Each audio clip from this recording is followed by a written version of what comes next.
An arms storage building in a military camp in Cagayan de Oro City catches fire, triggering a huge explosion. The spokesperson of 4th Infantry Division, Major Francisco Garillo Jr., now joins us on the line for more details. Maayong buntag, Major Garillo. Thank you for joining us.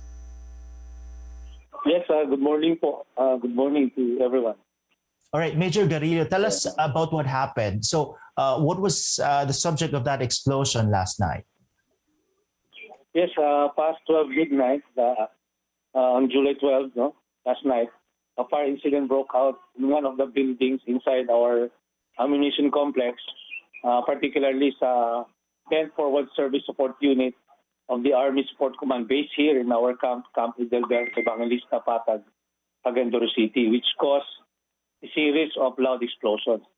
He said building, yung what we call the magazine number 5 houses 155 millimeter howitzer rounds and various small arms ammunitions.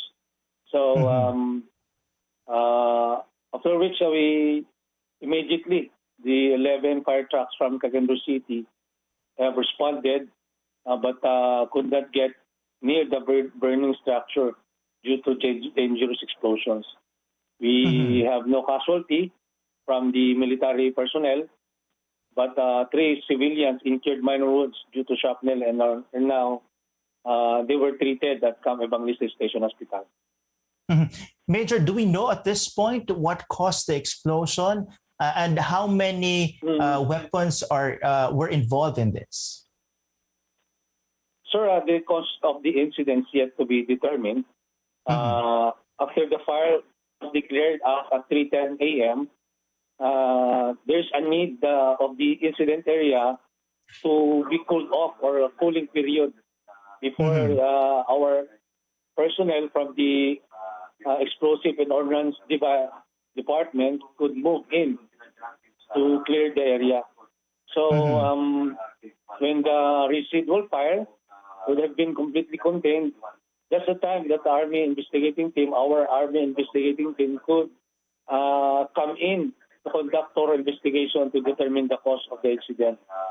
As per our data, as per our record, the said house has a stock of total of 132 howitzer 155 millimeter rounds, and we don't know yet the extent of the damage until such time we were able to conduct a thorough investigation on this. However, in the meantime, what we're doing now, the 4th ID under the leadership and command of Major General Wilber Carmamawag administers psychosocial support, stress debriefing to all affected individuals, which we advise to proceed to our evacuation center at the 4th ID Gymnasium. This is in coordination with the officials of Barangay Patag and the Cagayan de Oro City Social Welfare and Development Office at the evacuation centers. Major, how were the civilians injured? Because I understand this is a camp, right? This is a military camp, Yes. And that area appears to be uninhabited. So how were these 3 civilians injured?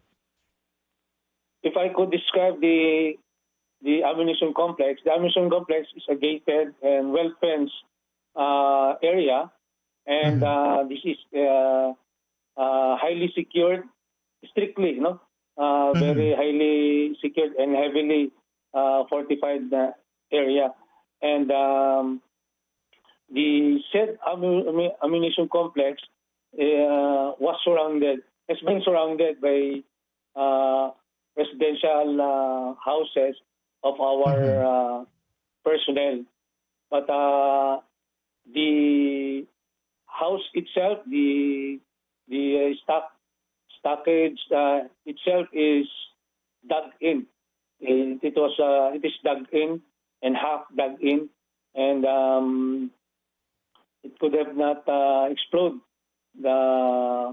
more, and that's why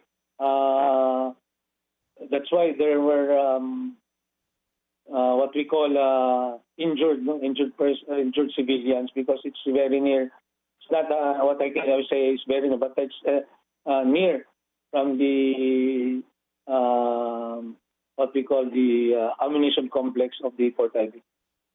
You mean to say, sir, that the area surrounded by residential houses, the shrapnels went through the fortified walls? Kumbaga, lumagpas po doon sa bakuran ng military complex, kaya may tinamaan ng mga sibilyan. Ganun po ba ang nangyari, Major? That's the correct, no? Sir, the series of explosions the resulted, no, in the injury, no, of the 3 civilians, but the 3 injured civilians were already on stable condition, and they're properly treated with medical care at the Camp Evangelista Station Hospital. Are you anticipating any more possible injuries, Major? And how many residents are we talking about who are living around that military complex? As part of our ensuring the safety of the residents and of course our personnel in Fort Ivy, our commander, Major General Mamawag, already directed in coordinating the 500 meters radius from the incident area, so that the access towards the incident area will be blocked, temporary lockdown, so that there will be no civilians that could possibly enter, no, doon sa 500 meters radius from that incident area. And any more steps that you will be taking in the future, Major, to prevent such a similar situation of shrapnels passing through your fences and hitting civilians?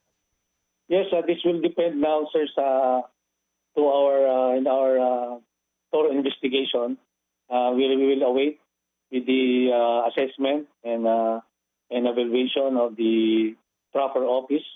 And with that said, what we will do now is to ensure that there will be no casualties, even before we will penetrate the incident area from here on. That's why we are implementing a cooling off of the incident area, so that there will be no possible explosions when we will implement the clearing of these areas. All right. Thank you so much for joining us this morning, Major Francisco Garillo, spokesperson of the 4th Infantry Division. Thank you. Good morning.